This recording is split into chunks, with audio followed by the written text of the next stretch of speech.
HarperCollins presents Tick Tock by Mel Sherratt, read by Colleen Prendergast. 2014. Melissa Wyatt ran along the lane, down towards the field she would cut across for the next part of her journey. She was in training for the London Marathon, only a few days away now. It was her first attempt, the furthest she'd ever run, but she knew she had the strength inside her to complete it. She was now a firm believer that she could do anything, once she put her mind to it. Even 2 years ago, when she'd become a mum at 31, she would never have thought it possible that she could run 3 miles, let alone 26. She'd started off slowly, a ruse to lose the baby fat. At first, every session had been torture, but eventually her puffing and panting had ceased, and she'd begun to get into an even rhythm. It had only taken 3 months before she'd been hooked. Now there was no stopping her, because, as well as keeping her fit, it had given her a new lease of life. It had lowered her stress levels, giving her a sense of peace. When she was running, her mind could switch off from all the daily hassles. She could be herself again. Her son, Joshua, wouldn't be throwing a tantrum because his TV programme had finished and there wasn't time to watch another. Her husband Lloyd wouldn't nag her because he couldn't find something that he'd lost after putting it down somewhere safe. She wasn't at the beck and call of staff and clients, ready to interrupt her in a flash, unlike her day-to-day life as a customer services manager at the local building society. She was plain and simply Melissa. At the bottom of the lane she climbed over the stile at the side of the gate and ran into a small wooded area. She loved going through here. It was dark and somewhat eerie at this time in the morning. As she clambered up the man-made steps and out into the open field, she wondered what to cook for tea. Maybe shepherd's pie, if she remembered to get some mince out of the freezer.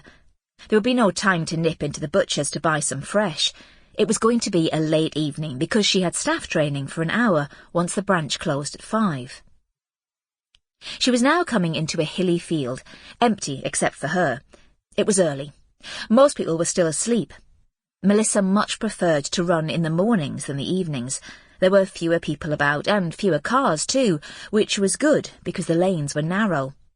A creature of habit, she covered the same route for a few months before switching up to ensure her body became challenged. At the top of the hill she took a moment to catch her breath. Up here she could see for miles. High-rise flats, factories intermingled with the odd strip of green, but mostly built up row upon row of houses. Manchester was a place she'd always call home. After a minute's rest, she began to run again. With a bit of luck, she'd be home before anyone in her household was awake. Oh, to have a coffee in peace before Josh was out of bed. She was nearly at the other side of the field when she heard someone. Turning slightly as she ran, she saw a man running behind her. She slowed and stepped to one side to let him pass, and he drew level on the worn-down grass pathway. When he threw a punch at her, she was taken by surprise. She gasped as he hit her again, stumbling backwards with the force and landing heavily on the ground. Almost immediately the man was straddling her, and his hands were around her neck. She tried to push him off, but he was too strong. She scratched at his hands, but he only squeezed harder. Struggling was useless, but she had to try. He seemed possessed, his face creased with rage. As the light began to fade from the world, she wondered why she'd been singled out. What had she done to deserve death? Because he was killing her, wasn't he? And she could do nothing about it. Chapter 1. 5 years later.